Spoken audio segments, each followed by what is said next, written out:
Hi, നമ്മൾ യാത്രകൾ പോകാറുണ്ടല്ലേ. നമുക്ക് വഴി അറിയൊന്നുമില്ല, പക്ഷെ നമ്മളുടെ കൂടെ ഉള്ളവരുടെ അറിവിനനുസരിച്ച് അല്ലെങ്കിൽ അവർക്കറിയാം എന്ന് കരുതി നമ്മളുടെ കൂടെ ഉള്ളവരുടെ കൂടെ യാത്രയ്ക്ക് പോകാറുണ്ട്.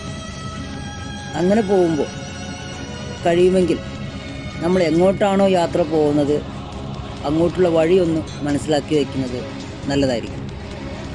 ഇനി അതിനും കഴിയില്ലെങ്കിൽ നമ്മൾ യാത്ര പോയിക്കൊണ്ടിരിക്കുമ്പോൾ ഇടയ്ക്കൊക്കെ പുറകോട്ടൊന്ന് നോക്കി നമ്മൾ നടന്ന് പോകുന്ന അല്ലെങ്കിൽ യാത്ര ചെയ്തുകൊണ്ടിരിക്കുന്ന വഴിയൊക്കെ ഒന്ന് മനസ്സിലാക്കി വയ്ക്കുന്നതും വളരെ നന്നായിരിക്കും.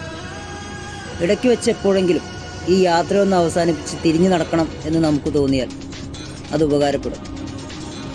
അല്ലെങ്കിൽ പലപ്പോഴും നമ്മളെ എത്രയൊക്കെ പ്രിയപ്പെട്ടവരാണെന്ന് നമുക്ക് തോന്നുന്നവരാണെങ്കിൽ ഇടയ്ക്ക് വെച്ച് നമ്മളെ തനിച്ചാക്കി അവർ ആ യാത്ര തുടരാൻ തീരുമാനിച്ചാൽ, അല്ലെങ്കിൽ നമ്മളെക്കാളും പ്രിയപ്പെട്ടവരാണെന്ന് അവർക്ക് തോന്നുന്നവരുടെ കൂടെ അവർ ആ യാത്ര തുടരാൻ തീരുമാനിച്ചാൽ നമുക്കൊരു പരിചയവുമില്ലാത്ത വഴിയിൽ നമ്മൾ തനിച്ചായി പോകാൻ സാധ്യതയുണ്ട്.